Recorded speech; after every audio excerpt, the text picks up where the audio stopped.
que el vídeo de paté té segona part. Ja sabeu com fer la preparació que està al primer vídeo, així que en aquest us diré coses noves. Era el primer cop que el feia i va quedar molt bo, però era poc pràctic per guardar-lo, així que vaig comprar 4 pots de vidre hermètics.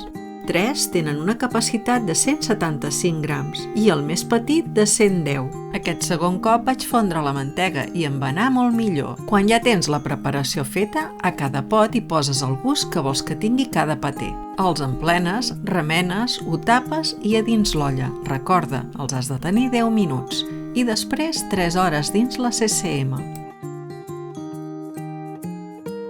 Així és més fàcil i es conserven perquè queden tancats hermèticament.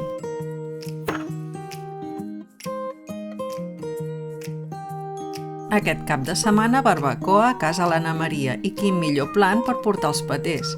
El tastet va tenir molts comentaris i tots bons. També em van donar moltes idees. Fer-lo de camembert, de pernil ibèric o també substituir el caldo per vi de xerès o porto o cava.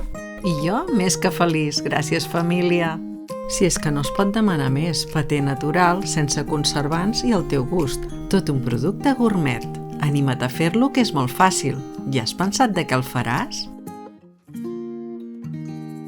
Coneixes la cuina de consum mínim?